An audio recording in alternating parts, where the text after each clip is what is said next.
오늘은 한글 탄생 574주년이 되는 날입니다. 매년 한글날이면 익숙하게 사용했던 말들이 알고 봤더니 일본어였다라는 뉴스가 많은데요. 특히 점호, 구보, 내무반, 모포, 깔깔이와 같은 군대에서 쓰는 단어들이 일본식 한자어가 많다고 하네요. 무의식적으로라도 익숙하게 사용한 이 단어들, 이제부터라도 우리말로 좀 바꿔야 되지 않을까 싶습니다.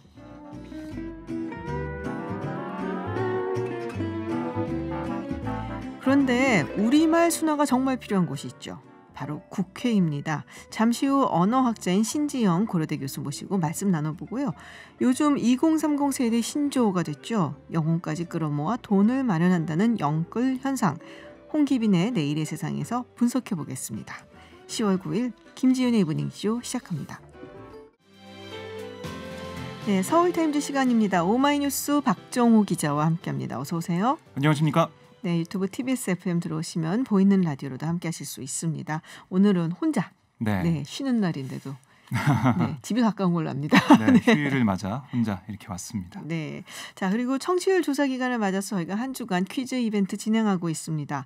오늘도 여러분들께 감사의 마음을 전하고자 커피 쿠폰 준비했습니다. 서울타임즈 마지막 부분에 퀴즈가 나갈 예정이니까요. 잘 들으시고 50원의 유료 문자 샵 0951 혹은 TBS 앱을 통해서 참여해 주시면 되겠습니다. 자, 어젯밤에 저도 굉장히 놀랐는데 이 울산의 33층짜리 주상복합에서 큰 불이 났어요. 그렇습니다. 화면만 봐도 무섭던데요. 불덩어리가 됐더라고요. 네네. 너무 걱정을 했는데요. 이 불이 어젯밤 11시 7분쯤 시작돼서 이게 177가구 주민 수백 명이 있는 건물 전체 정말 이 화염에다 휩싸일 정도로 번졌습니다. 소방당국이 사다리차를 동원해 진화에 나섰지만 제14호 태풍 차놈의 간접 영향으로 인한 강한 바람에다가 바람이 많이 부네요. 이 사다리차가 닿지 않은 고충부로 불이 번지면서 화재 진압에 어려움을 겪었습니다. 또 이 건물 외장재가 알루미늄 보합 패널인데요. 알루미늄 자체가 열에 강하지 않은 데다가 판과 판 사이에 충진재라고 이 소음하고 뭐 이 충격에 이제 대응하는 그런 소재가 들어가 있는데 이것도 이제 불에 좀 잘 탄대요. 그렇군요. 그래서 이 불길이 한 번에 번졌고 또 미관을 위해서 알루미늄 판에 화학 제품으로 색을 입혔기 때문에 이런 것들이 어떻게든 보면은 불이 확산하는 데 영향을 줬다라고 볼 수가 있겠습니다. 소방당국이 결국 날이 밝으면서 불을 끄는데 좀 효과를 봤고요. 헬기를 동원해 물을 뿌렸고 소방대원들이 불이 난 층에 진입해서 집중적으로 진화하면서 이 불이 오후 2시 50분, 그러니까 화재가 발생한 지 15시간 40분 만에 완전히 꺼졌습니다. 그래서 저도 어제 그 TV를 통해서 재난 방송을 하더라고요. 보고 있었는데 너무 무서운 거예요. 불길이 너무 크게 치솟아 올라서. 그렇습니다. 헬기 같은 것도 말씀하신 대로 바람 때문에 제대로 가질 못한다. 접근하기가 어렵다는 얘기가 나와서 또 옥상에 대피해 있었잖아요. 그렇습니다. 주민 여러 명이. 그래서 저분들 빨리 구조돼야 될 텐데. 또 다행히 그래도 피해가 그러니까는 인명 피해는 없었다라는 얘기 들었어요. 그러니까 사망자 발생했다는 그 소식은 안 들어오고 있습니다. 다행입니다. 네, 93명, 그러니까 소방대원 1명을 포함해서 93명이 병원으로 옮겨졌는데 이 중에 중상자가 3명이 있긴 합니다. 그래도 나머지 환자들은 가벼운 그런 찰과상이나 연기 흡입 이 정도를 그 증상을 보이고 있다고 하는데요. 이게 결국에는 소방대원들의 신속한 판단 그리고 각 호수마다 각 가구마다 찾아다니면서 주민들을 대피시킨 또 불길을 해치면서 주민들의 대피를 도운 그런 소방대원들의 역할이 컸다라는 얘기가 나오고 있고요. 그리고 이 주민들도 소방대원들이 안내하는 대로 아니면 119에서 안내하는 대로 그 수건이나 이 손수건 같은 것을 물에 적셔가지고요. 코를 막고 연기를 피해서 옥상이나 아니면 고층부로 대피를 했어요. 그래서 77명이 15층과 28층 옥상 쪽으로 대피를 했는데요. 무사히 구조가 될 수 있었고요. 어쨌든 그동안 우리가 화재 발생했을 때 어떻게 해라라고 얘기했던 그대로 주민들이 잘 따라줬다. 이게 크다라고 소방당국 얘기하고 있습니다. 정말 다행입니다. 네, 지금 좀 아프다고 소식이 들어온 분들은 빨리 쾌차하시길 바라고요. 그 모습을 보니까 진짜 소방관은 아무나 하는 게 아니구나라는 생각을 다시 한번 제가 하게 됐습니다. 정말 고생하셨습니다. 네, 모두들 고생 정말 많으셨고요. 자, 코로나19 신규 확진자 수가 두 자릿수예요. 이게 이틀 연속 그래도 두 자릿수가 된 거죠? 네, 오늘 0시 기준으로 이 신규 확진자 54명 발생해서 어제보다 15명 줄었는데요. 지난달 29일 이후 열흘 만에 가장 낮은 수치입니다. 지역사회에서 감염된 것으로 추정되는 지역 발생 확진자 그러니까 전날 60명과 비교하면 22명이 줄어서요. 38명을 기록했는데 아시겠지만은 50명 미만은 사회적 거리두기 1단계에 해당하는 수치입니다. 네네. 이게 좀 유지가 된다면 지금 방역 당국이 11일 그러니까 일요일에 다음 주 사회적 거리두기를 어떻게 할지 거리두기 이 시스템을 조정하는 그런 방안을 발표한다고 하거든요. 그러니까 이런 게 좀 반영이 돼서 방역도 열심히 해야겠지만은 경제나 우리 시민들의 삶이 너무 힘들기 때문에요. 그렇죠. 좀 잘 조정하는 안이 나왔으면 좋겠습니다. 네, 지금 뭐 자영업자분들이 너무 힘들어하시니까 이게 빨리 좀 어떻게 안정이 돼서 또 다시 한번 네. 또 상권이나 뭐 이런 데가 살아나는 그런 계기가 됐으면 좋겠네요. 근데 추석 연휴 때문에 사실 걱정도 굉장히 많이 했거든요. 네. 네, 이게 분명히 영향이 있을 거다. 네. 네. 그런 사례가 좀 나오고 있습니다. 현재까지 6건의 사례가 확인됐다라고 당국은 얘기하고 있는데 6건 가운데 2건은 기성 과정에서 생긴 개별적인 확진 판정이었고요. 나머지 4건이 추가 전파가 이어진 경우입니다. 경기도 거주자가 경남으로 이동해서 가족을 만났다가 네. 이후 어머니가 감염된 사례가 있었고요. 전북 정읍시 그러니까 마을이 코호트 격리가 된 네, 맞아요. 거기도 이제 가족과 모임을 가진 다음에 일가족 등 총 8명이 감염됐고요. 경기 화성시 한 가족 모임에서도 6명이 확진됐습니다. 대전 같은 경우는 일가족 식사와 지인 모임으로 분류된 네. 집단 감염 사례 역시 가족과 만남 때문이었거든요. 벌초를 같이 가고 이런 것 때문이었는데 한 가족이 3명, 다른 한 가족이 8명 확진돼서 연휴 관련된 대전 지역 확진자 11명으로 지금 밝혀지고 있습니다. 지금 학교에서도 좀 나왔다는 얘기를 제가 들은 것 같아요. 대전에. 그렇습니다. 네. 계속 이제 어떻게 번질지 왜냐하면 이것도 이제 학생들도 이 가족이 공부방 교사가 있으세요. 네네. 따님이. 그래서 그 감염을 통해서 번진 거거든요. 확산이 더 되지 않도록 당국이 지금 긴장을 하고 열심히 주의를 기울이고 있습니다. 네, 그리고 오늘 서울 도심 집회 관련해서 별 충돌은 없었던 것 같아요. 네, 충돌이 없이 마무리가 됐고요. 네네. 경찰의 대응도 좀 달랐습니다. 지난번에 차벽을 통한 집회 원천 봉쇄를 했었는데 네. 이 개천절과 달리 이번에는 광화문광장 전체를 둘러싸진 않았고요. 대신 철제 펜스를 세우고 일정 간격으로 경찰이 배치해서 광장 진입을 통제를 했습니다. 또 광화문 인근 지하철역 우정차 통과나 시내버스 우회 운행도 없었고 경찰은 시민들의 도심 통행을 돕기 위해서 넉 대의 셔틀버스를 운영하기도 했습니다. 네, 뭐 보수단체 기자회견은 있었다고 들었는데요. 네, 사랑제일교회 등이 참여하는 8.15 광화문 국민대회 비상대책위원회 오전부터 서대문구, 독립문과 종로구 보신각 등지에서 정부를 규탄하는 기자회견을 열었는데요. 네네. 정광훈 목사가 강현재 변호사가 대독한 입장문을 통해서 집회 전면 금지는 자유민주주의 국가이기를 포기한 행위다라고 비판을 했고 그리고 오늘 애국순찰팀이라는 단체가 차량 9대로 우면산 터널로 서울로 진입해서 서초구 조국 전 법무장관 자택 인근과 네네. 추미애 장관의 광진구 자택 근처로 행진했고요. 우리 공화당의 차량 시위대는 송파구 조화운동장 인근에서 출발해서 잠실역, 올림픽공원 사거리, 몽촌 토성역 코스로 이동을 했습니다. 그렇군요. 자, 그리고 이쯤 되면 또 생각이 난 게 아프리카 돼지열병. 네. 또 찾아왔어요. 1년 만에. 그러니까요. 이것 때문에 정말 많은 분들이 고통을 좀 받으셨는데요. 양동 가정 정말 얼마나 힘들겠어요. 네. 강원도 화천 양동 농가에서 네. 사육 돼지에서 재발을 했는데요. 발생 농장에 어미 돼지가 출하된 철원군 소재 도축장 긴급 폐쇄하고 차량의 출입 통제하면서 여러 가지 소독을 좀 하고 있습니다. 그리고 발생 농가 반경 3km 이내에 있는 농가 돼지까지 합쳐서 2,465마리가 살처분되고 또 접경 지역과 인접 지역 8개의 시군의 모든 양동 농가 121곳에 긴급 정밀 검사를 하고 있는 중입니다.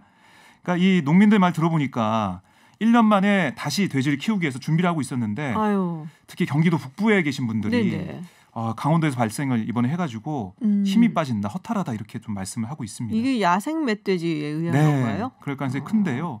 지난 7월 이번에 그 돼지열병 발생 농가로부터 약 250m 떨어진 지점에서 돼지열병 감염 멧돼지 폐사체가 발견되기도 했거든요. 그게 사람이나 차량 아니면은 조류나 설치류 이런 것들을 통해서 아마 농가로 오지 않았나. 정확한 것은 당국이 역학조사를 하고 있습니다. 좀 피해가 좀 크지 않았으면 좋겠고 이렇게 되면 또 많잖아요. 삼겹살 이런 집이라든지 가게 다 영향을 미치죠. 네, 그래서 굉장히 영향이 커지기 때문에 얼른 빨리 좀 잘 처리가 됐으면 좋겠다라는 생각이 듭니다. 자, 오늘 휴일이다 보니까 사실 뉴스도 좀 슬로우하게 가는 마음이 있는데 네, 그래도 우리가 꼭 해야 되는 코너가 있지 않습니까? 네, 제가 기다리는 네, 코너죠. 이분 이브닝 쇼에서는 뭐 또 퀴즈 하면 또 이분이십니다. 네, 박정호 기자님께서 오늘 퀴즈 내주시겠습니다. 어떤 내용입니까? 네, 오늘은 다들 아시다시피 574도를 맞는 한글날이죠. 그래서 한글날과 관련 있는 퀴즈를 준비해봤습니다. 어제 문화재청이 국가 등록 문화재로 지정된 조선말 큰 사전 원고와 이것을 보물로 지정하겠다라고 밝혔습니다. 이것은 구한말 당시 한글학자 주시경 선생과 그의 제자인 김두봉, 이규영, 권덕규가 만든 우리나라 최초의 한글 사전 초고로 알려졌고요. 말을 모아 만든 것이란 뜻으로 붙여진 이름입니다. 벌써부터 다 아시는 분들이 계실 것 같아요. 예, 또 힌트를 더 드리자면 작년 1월에 유해진 씨와 윤계상 씨가 주연을 맡았던 동명의 영화로도 개봉된 이것의 이름을 맞춰주시면 됩니다. 저는 알겠는데 다른 나라에 비해서는 조금 어려운 느낌이 있어요. 그런가요? 네, 힌트 그래서 좀 주세요. 네. 제가 객관식으로 오늘 특별히 객관식으로 제가 객관식으로 문제 내는 사람이 아닌데 오늘 특별히 객관식으로 준비해봤습니다. 1번 세모이, 2번 소모이, 3번 말모이, 4번 말포이. 말포이? 예, 말포이 어디서 많이 들어봤죠? 네. 1번 세모이, 2번 소모이, 3번 말모이, 4번 말포이. 네. 힌트를 더 드리자면 이것과 좀 연관 있죠? 아유, 소리가 잘 안 나네요. 오랜만에 하려니까. 따각따각. 네, 알겠습니다. 이 정도면 다 맞추실 것 같아요. 그러니까요. 이 정도면 뭐 맞추셔야죠. 네, 정답은 50원의 유료 문자 샵 0951 혹은 TBS 앱을 통해서 보내주시면 되고요. 추첨을 통해서 커피 쿠폰 보내드립니다. 정답 당첨자는 2부 끝 코너 클릭 한 뉴스에서 발표할 예정이니까 그때까지 많이 청취해 주시기 바랍니다. 네, 오늘 휴일인데 이렇게 나와서 네. 힝 소리도 내고 수고 많으셨습니다. 고맙습니다. 다음 주에 뵙겠습니다. 네, 고맙습니다. 오늘은 574도를 맞은 한글날입니다. 그래서 우리가 과연 한글을 제대로 사용하고 있는지 한번 되돌아보는 시간을 가지려고 합니다. 코로나19가 전 세계를 휩쓸면서 새로운 단어들도 굉장히 많이 생겨났습니다. 이 표현들에 얽힌 이야기들도 함께 나눠보려고 하는데요. 네, 제 옆에 언어의 줄다리기 저자이신 신지영 고려대 국어국문학과 교수 나와 계십니다. 교수님 어서 오세요. 안녕하세요. 반갑습니다. 네, 유튜브 TBS FM 들어오시면 보이는 라디오도 함께 하실 수 있습니다. 자, 신조어. 사실은 뭐 옛날부터 계속 만들어지잖아요. 그래서 우리가 신조어 얘기를 하는데 이 코로나19 이후로 또 뭐 등장한 신조어들이 굉장히 많아요. 뭐 대표적인 게 뭐 언택트라든지 뭐 이런 게 있는데 그래서 그와 관련해서 오늘 좀 얘기를 해주시겠다고 하셔갖고요. 제가 오늘 두 가지 단어를 가지고 왔는데요. 언택트라는 단어하고 빠던. 네, 빠던이라는 단어가 있는데 제가 제목을 한번 이렇게 붙여봤습니다. 언택트와 빠던이 던지는 질문. 언택트와 빠던이 던지는 질문. 언택트 글쎄요. 어렵네요. 답하기가. 네. 언택트와 빠던이 던지는 질문을 보면 그걸 통해서 우리 사회를 그대로 볼 수 있다. 그리고 언어에 대한 우리가 가지고 있는 태도 이런 것들을 볼 수 있다. 그런 차원에서 언택트와 빠던이 어떤 질문을 던지고 있나 이걸 한번 샅샅이 꼼꼼히 살펴봤습니다. 그렇군요. 사실은 두 단어 모두 다 말씀하셨듯이 신조어고요. 네네. 그다음에 그러니까 새로 만든 말이고요. 그다음에 이제 국내산입니다. 국내산. 사실은. 네. 언택트도. 잠깐만요, 교수님. 빠던이 뭐예요? 빠따 던지기. 그 야구 선수들이 이렇게 홈런 같은 거 휙 던지는 거요. 네. 그게 이제 우리나라 그 야구가 왜 그 미국에서 야구를 못 해서 우리나라 야구가 이제 미국에 방영이 됐잖아요. 그래서 중계가 되면서 배트 던지기, 배트 플립이라고 하는 거를 이제 우리는 빠던이라고 하니까 그런 문화들에 대해서 얘기를 하면서 미국에서도 빠던이라는 단어가 나오기도 하고 그랬죠. 왜냐하면은 메이저리그에서 그거 하면 안 되거든요. 그렇죠. 네, 우리나라에서는 하는데 그래서 그것 때문에 벌금 물기도 해요. 맞습니다. 가다가. 근데 아까 말씀드렸듯이 그 언택트라는 단어도 사실은 우리나라에서 만들어진 단어입니다. 국내산. 이게 정확한 단어는 아니죠, 사실은. 그러니까 뭐 말만들기 방법을 보면 언에다가 컨택트에 텍트가 있으니까 이거를 이제 영어에서 말만들기 방법 중에 하나가 융합이라는 방법이 있어요. 블렌딩이라고 이제 영어로는 얘기하는데요. 앞에 말의 앞부분을 따고 뒷말의 뒷부분을 따가지고 이제 축약해서 만드는 단어죠. 빠던도 마찬가지로 빠따 던지기에서 빠던 이렇게 해가지고 축약을 했어요. 둘 다 국내에서 만들어진 단어고요. 그다음에 이제 둘 다 축약을 해서 만들어진 그런 새로운 단어거든요. 그런데 그렇군요. 재밌는 것은 이 단어들에 대한 사람들의 태도입니다. 왜냐하면 언택트는 이게 영어가 들어가고 네. 뭔가 좀 이렇게 있어 보여요. 약간 그렇죠. 프로페셔널해 보이는데 그렇죠, 빠던하면 그렇죠. 이 빠따 때문에 그렇지. 그러면 좀, 배트 던지기면 배던 이러면요? 배던하면 좀 나와 보이는데 빠던은 이 빠라는 말이 지금 어감 네. 때문에 그런 건가요? 경음에 대한 어떤 태도도 같이 숨어 있거든요. 아하. 그런데 사실은 경음이 그렇게 왜 저속한 말이냐? 이것도 사실은 우리가 가지고 있는 태도와 관련이 있습니다. 아, 그래요? 네네. 왜냐하면 잘 보면요. 네. 그 경음이 들어간 단어들을 잘 보세요. 경음은 단어의 시작에는 다 고유어에만 있습니다.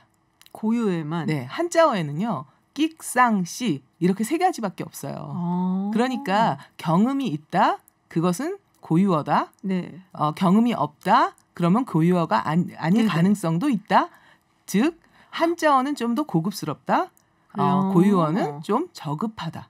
일상적인 말이니까요. 네네. 이런 것들이 이제 형성되었던 한국어에 대한 태도고요. 네. 그래서 이제 한국어를 구성하는 단어의 어떤 종류에 따라서 고유어, 한자어, 외래어 이렇게 세 가지로 나누는데 네. 그 한자어에 대한 태도는 기존에 이제 역사가 있었기 때문에 네네. 한자어 그러면 학문적인 언어, 고상한 사람들이 썼던 말 그런 것들이 이제 있는 거죠. 네. 그러다가 이제 광복 이후에는 그 고상한 말의 대부분이 영어권에서 왔죠. 네네. 영미권에서 유학을 많이 하고 돌아왔고 새로운 학문들이 다 그쪽에서 왔다 보니까 그러니까 이제 태도가 외래어 그러면 좀 더 고상한 말 이렇게 되는 거죠. 그리고 또 그 학문을 연구했던 사람들이 영어에 더 익숙하다 보니까 한자어나 고유어보다는 그리고 고유어로 전문 용어를 만들 수 있는 아직 우리가 재료 같은 게 충분하지 않았고요. 역사가 네. 짧아서 그러다 보니까 그런데 이제 한자어에 대한 또 조어력도 좀 떨어지고 네네. 그러니까 이제 영어로 조어를 하기 시작하는 거죠. 그래서 또 외래어에 대한 아까 말씀하셨듯이 네. 있어 보인다 이러한 태도가 형성되게 된 거죠. 그래서 사실은 이제 신조어라는 것이 모든 사람들을 불편하게 합니다. 왜냐하면 사람들은 언어를 하면서 내가 모르는 말을 듣는 것은 좀 불편해지거든요. 네네. 그러니까 신조어라는 것은 새로 만들어진 말이고 그러다 보니까 사실은 잘 모르는 말이죠. 네. 그래서 이제 신조어를 대하는 우리들의 태도는 대부분 부정적인 태도가 돼요. 그런데 그 중에서 언택트류는 네. 약간 이제 그 언택트류하고 그다음 빠던류가 약간 다른 태도를 보이는데요. 언택트류는 어렵다 너무. 그래서 불편하다 이렇게 되고요. 전문가들의 언어에 많으니까요. 네네. 그다음에 이제 빠던류는 좀 저속하다. 이런 느낌을 주죠, 그죠? 그런데 그렇군요. 사실은 두 단어들을 다 보면 내용 자체가 그 단어의 내용 자체가 저속한 건 아니잖아요. 그렇죠. 그렇죠. 네. 그런데 그렇다면 저속하다고 지목받는 건 내용이 아니라면 뭘까요? 우리가 거기서 이제 우리가 사회에서 느끼는 약간 우리 고유의 말은 뭔가 좀 상놈들이 쓰는 말이다. 약간 그렇죠. 이런 거겠죠. 그렇죠. 그러니까 배우지 못한 말이다. 그 말을 만든 사람들의 그룹이 저속하냐 아니냐. 그러니까 학문적인 것들을 연구하고 전문가들은 언택트처럼 외래어 관련되는 신조어들을 막 만들고 혹은 유통시키고 신조어가 아니더라도 전문 용어들이 막 그렇게 되니까 그것들은 좀 어렵다. 그래서 이제 이런 말은 순화하자. 그러니까 고쳐 쓰자 이러지 그거를 없애자 이러진 않거든요. 근데 빠던유는 저속하다. 그러니까 없애자 이렇게 되는 거죠. 그런 것들이 다 언어에 대한 우리가 가지고 있는 태도다. 이렇게 얘기할 수 있습니다. 선입견이고 편견이네요. 그렇죠. 사실은. 그렇죠. 사실은 그 편견이라는 게 데이터에 기반한 거거든요. 과거의 데이터. 네네. 이렇게 누적된 데이터에 기반한 데이터. 거죠. 그런데 편견이라고 얘기하는 건 사실은 없어졌으면 좋겠다는 걸 전제하잖아요. 그 태도가 올바르게 형성된 건지 근거가 있는 건지 아니면 그냥 단순한 선입견인지 이런 것들에 대해서 생각해보는 시간 한글날 이런 생각을 해봤으면 좋겠다 해서 두 단어를 가져왔습니다. 굉장히 중요한 말씀을 하셨어요. 그러니까 우리가 언택트와 빠던으로 이렇게 딱 대표가 되는 외래어를 대하는 그리고 고유의 말을 대하는 우리들의 자세 그게 이제 이런 그 줄임말에서도 그렇죠. 굉장히 여실하게 드러난다라는 말씀이신데 저는 사실은 이런 빠던과 같은 이런 단어를 되게 열심히 공부를 해요.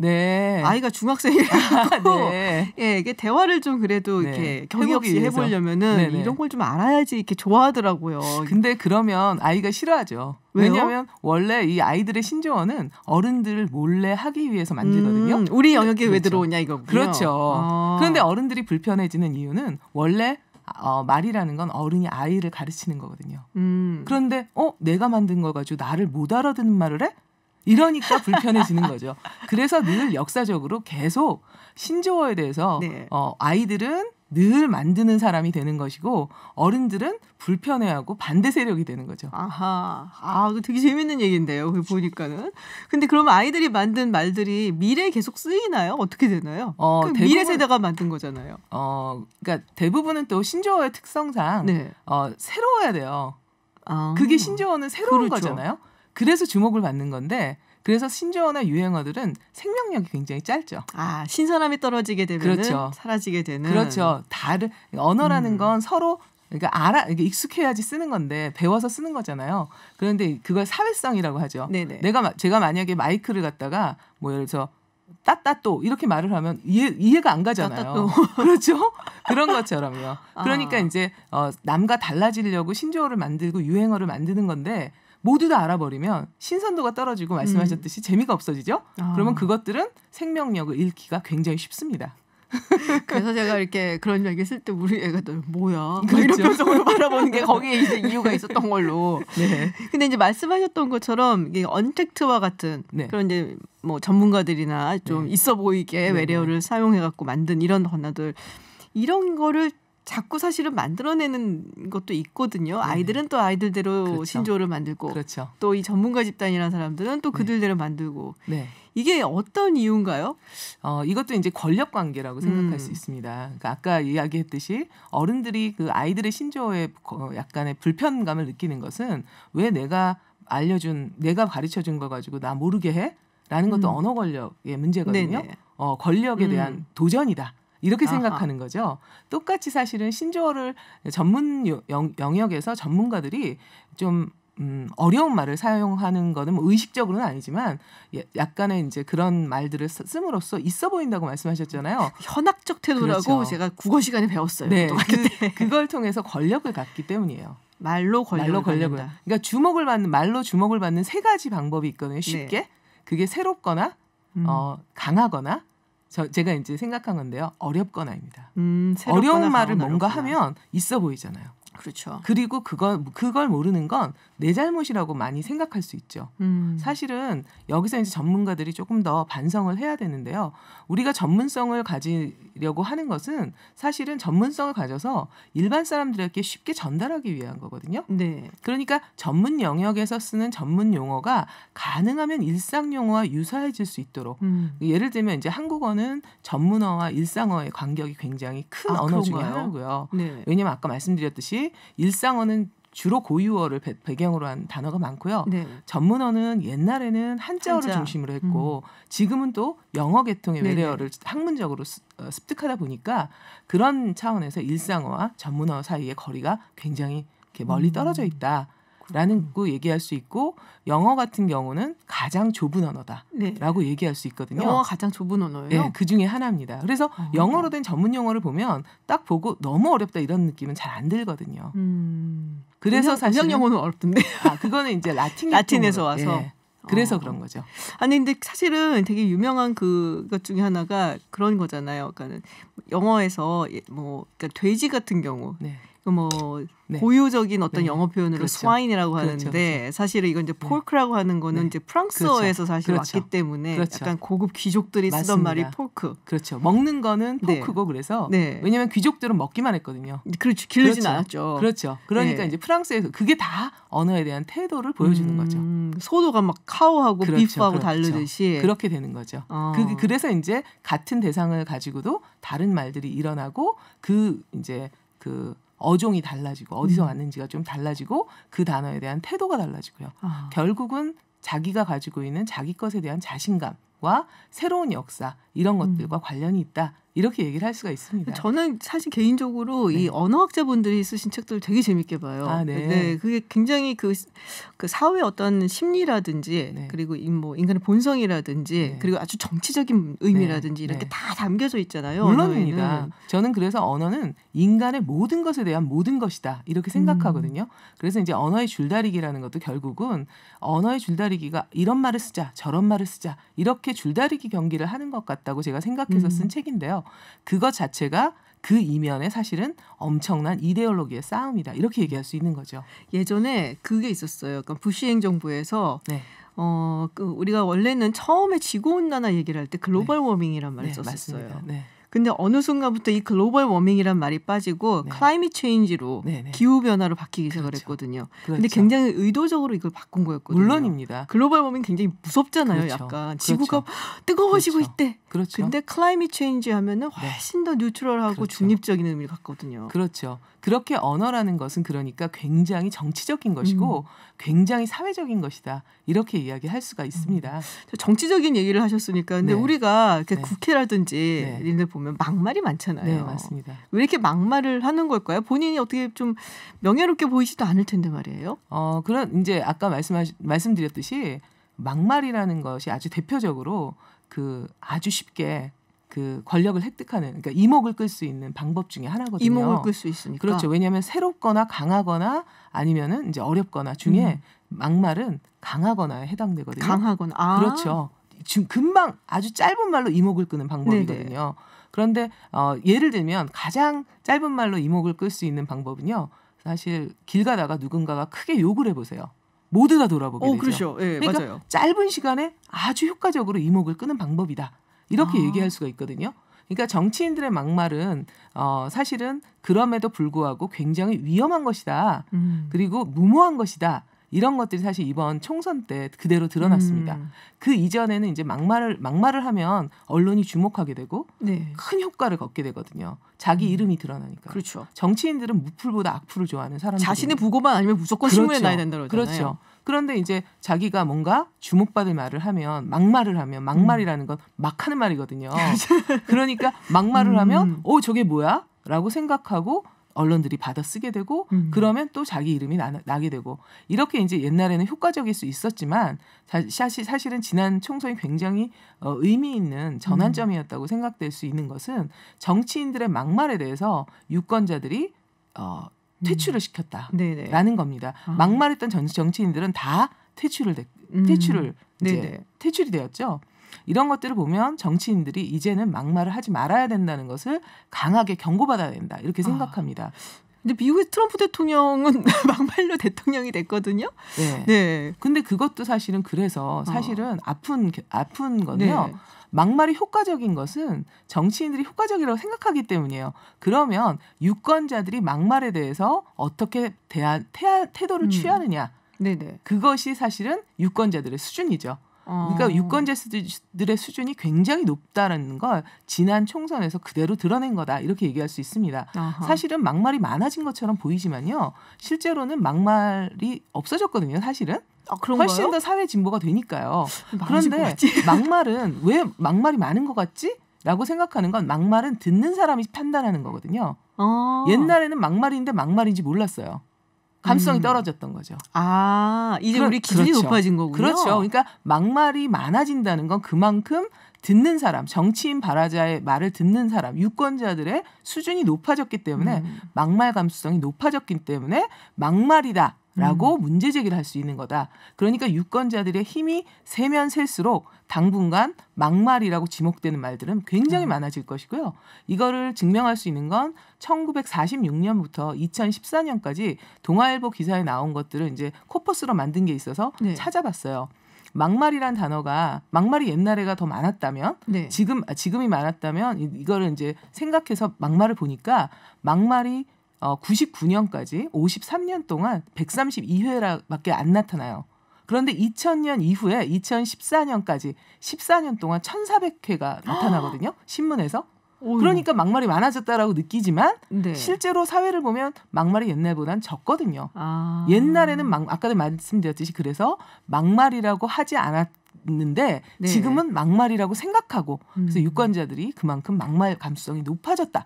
이게 막말이 많아진 것처럼 보이는 이유다. 이렇게 얘기할 수가 있습니다. 그렇군요. 그러니까 일종 이제 막말이라는 그걸로 표현을 한 그렇죠. 그런 것들을 쭉 이제 세봤더니 99년까지는 보니까 얼마 안 없었는데 그렇죠. 그만큼 우리가 막말이라고 인지하는 감수성이 떨어졌다라고 볼 수 있는 떨어졌고 건데 문제 제기할 수 있는 힘도 그렇죠. 적었고요. 네. 유권자들이. 근데 이제는 유권자들도 그렇고 모두 다 감수성이 굉장히 높아져서 그렇죠. 기준이 한마디로 높아진 네. 시민의식이 높아졌다고 해야 되나요? 네, 맞습니다. 저는 그렇게 생각합니다. 그리고 총선 결과도 그렇게 나타나고요. 그런데 정치인들의 막말은 굉장히 주목해서 봐야 할 네네. 이유가요. 정치인들이 만약에 막말인 줄 알고 할 수도 있고요. 모르고 할 수도 있잖아요. 둘 다 문제죠. 막말인 줄 모르고 하면 무지한 거죠. 그렇죠.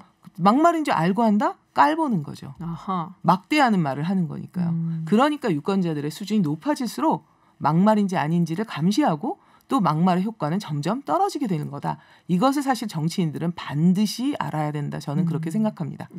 네, 오늘 한글날을 맞아서 교수님께서 참 여러 가지 언어, 말에 대해서 굉장히 재미있는 이야기도 많이 해주셨고 또 마지막으로 또 정치인들이 어떻게 해야 되는가 또 우리의 시민의식을 계속 고양시켜야 된다라는 중요한 교훈까지 남겨주셨습니다. 오늘 이야기 너무 흥미로웠어요, 교수님. 감사합니다. 다음에 또 저희가 또 모시는 걸로 하겠습니다. 네, 기억하고 있겠습니다. 네네.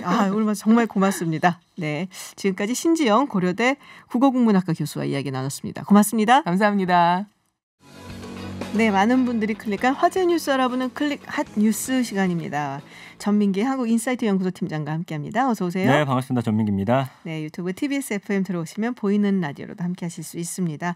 첫 번째 핫 뉴스 어떤 건가요? 네, 영어 작가가 쓴 최초의 세종대왕 소설. 영어 작가가 세종대왕 소설 써요? 네, 오늘 하루 종일 화제가 됐는데요. 그 미국 작가 조 메노스키라고 하는 사람이 오늘 킹 세종 더 그레이트라고 하는 책을 한글판, 영문판, 한글날에 동시에 출간했어요.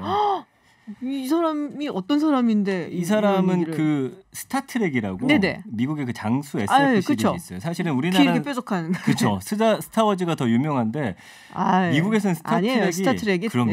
영화가 오히려 13편이나 나와서 맞아요. 스타워즈가 11편이니까 훨씬 더 많은 사람들이 영화뿐만 아니라 미니 시리즈로도 굉장히 사랑하고 있는 그런 작품인데 그거를 잠시 썼던 그러니까 워낙 그게 60년대부터 지금까지 이어지다 보니까 한 60여 편 정도의 스타트랙에 이제 집필을 했어요. 그 사람이 이 세종대왕과 사랑에 빠져가지고 세종대왕에 대한 소설을 썼다는 아주 좀 기막힌 그런 이야기입니다. 어쩌다가 사랑에 빠졌대요? 한국에 관심을 가진 건 한 20년 정도 됐대요. 그러니까 그 영화 중에 미국판 올드보이 그다음에 그것이라고 해서 그 삐에로 나오는 공포 영화 하나 있었어요. 이 영화 자체는 좀 재미는 별로 없는데 어쨌든 이거를 만든 한국계 미국인 프로듀서가 있습니다. 그 사람의 소개로 엽기적인 그녀를 봤대요. 엽기적인 그녀. 그걸 보고 나서 이런 재밌는 드라마가 한국에서 만들었구나. 그러면서 이제 하나씩 찾아본 거예요. 최근에는 이제 도깨비를 굉장히 재밌게 봤다고 하더라고요. 정말요? 그래서 이제 그런 궁금증들이 커지다 보니까 한국을 5년 전에 찾았는데 한글을 그때 접하게 됐는데 완전히 빠져든 거죠. 야, 이렇게 과학적인. 물론 전 세계적으로 사실 한글의 어떤 창제의 역사에 대해서 알고 이게 얼마나 쉽고 과학적인 글인지 안 사람들은 다들 굉장히 감탄하잖아요. 근데 이분이 그거를 빠졌는데 그럼 이걸 누가 만들었지? 봤더니 세종대왕이라고 하는 사람이 혼자서 주도적으로 물론 옆에서 도와줬지만 했다라는 게 굉장히 충격적이었다고 해요. 그래서 처음에는 이거를 미드로 만들려고 했대요. 진짜요? 네, 마치 스타트랙처럼.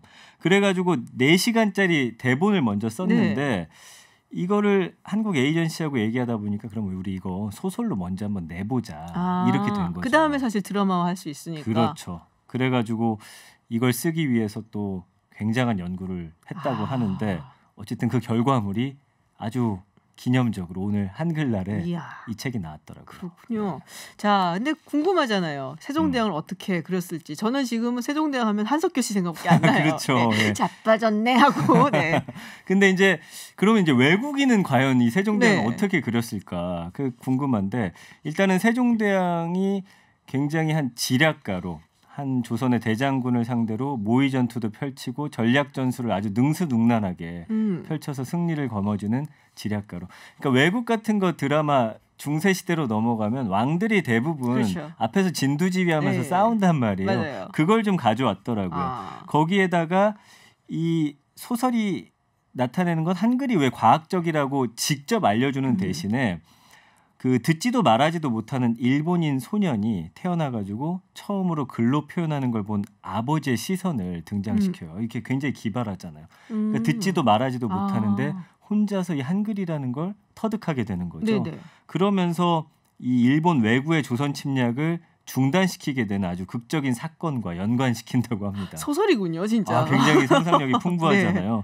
그래서 심지어 자신의 정책을 반대하는 신하와도 이 안에서는 세종대왕이 우정을 나누고 궁궐의 문지기한테도 어르신이라고 말할 줄 아는 또 인간미를 갖춘 역사에서도 물론 멋있지만 더 멋진 남자로 그려진다고 해요. 그래서 동양 문화를 처음 접하는 서구인들에게 한글이 더 나아가 한글을 만든 세종대왕이 얼마나 위대한지 알려주는 좀 길잡이가 될 것 같아서 본인이 세종대왕 공부하면서 늘 그게 안타까웠대요. 이게 유럽의 인물이었다면 전 세계적으로 엄청난 책과 뭐 드라마, 영화화 됐을 텐데 한국인이었기 때문에 그래서 본인이 직접 나섰다 이렇게 이야기를 하더라고요. 꼭 드라마화가 됐으면 좋겠다라는 생각이 듭니다.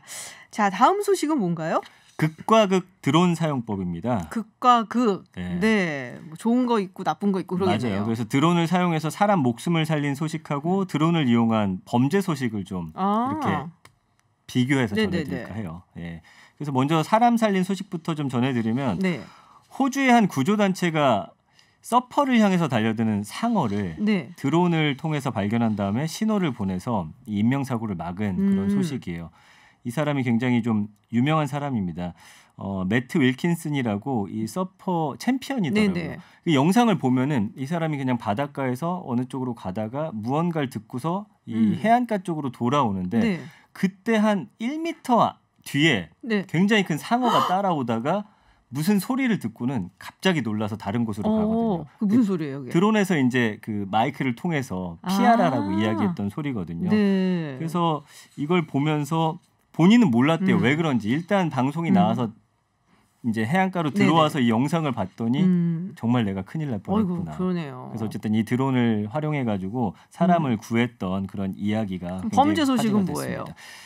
이거는 안타깝게도 우리나라 소식인데 부산에서 한밤중에 드론을 날려가지고 아파트 창문을 통해서 주민의 성관계 영상을 촬영한 겁니다. 참나. 40대 2명이 경찰에 잡혔는데 이 드론에다가 100배 줌이 되는 아주 그 좋은 카메라를 달아가지고 집집마다 돌아다니다가 불이 켜진 집을 발견하면은 이걸 찍었다고 해요.